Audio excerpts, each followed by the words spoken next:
Hi! So this is my final tweet for AEC 4434, Leadership in Groups and Teams. I have to start off by saying I really enjoyed this class. It was really fun, and it's nice to get out of the usual lecture hall PowerPoint presentation with the professor just kind of up there talking at you and you just sit there and listen and take notes. It was great to be able to take what we learned from class and apply it to real life. And I really enjoyed that. The getting assigned a group and working with them, a lot of times in group projects you think that it's gonna suck. You get a group and no one's really engaged, no one's really into doing what has to get done, and excited about learning from the experience. But I really enjoyed working with my group. They're all really good people. And really great to work with. We have a lot of fun doing everything together.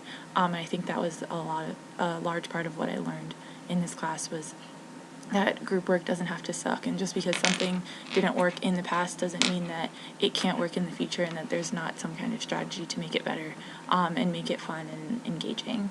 I also learned that a lot of the concepts that we took in class can be applied to what we do in real life, obviously.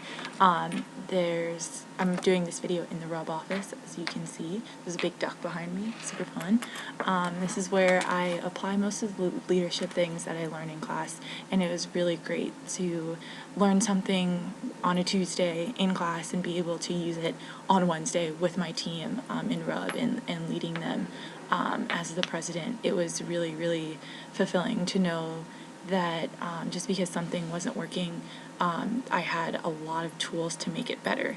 And I think in the future that's a lot of what I'll take from this class, that there's always something new to learn, there's always a new strategy that I can use, a new leadership concept or emotional awareness skill that I can use to keep moving my team forward, and that nothing will ever be perfect.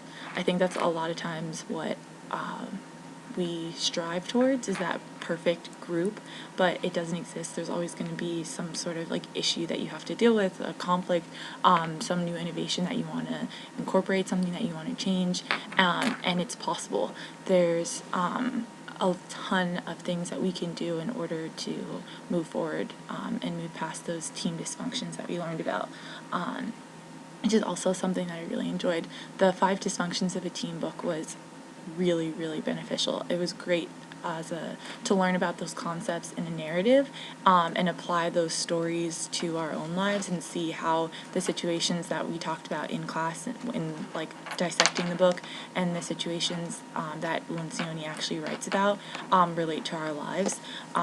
Overall, it goes back to that point that everything that we learned we can apply, even if it's not something that we apply that same day. It could be years from now and I'll say, oh, I remember a skill that I learned in groups and teams that can help me deal with the fill in the blank problem. I think that the skills that we had will really continue to benefit us in the future.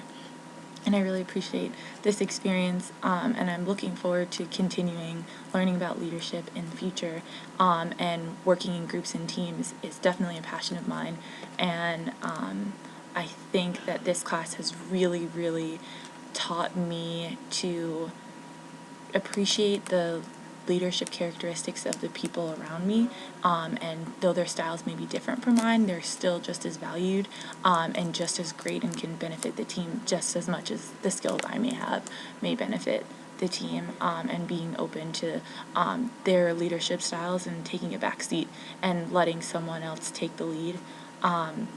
Pitch their ideas, be open to their ideas, and have trust in them that the ideas that we collaborate on will come and build into something awesome, something genius. So that's what I learned in AEC 4434. Thanks.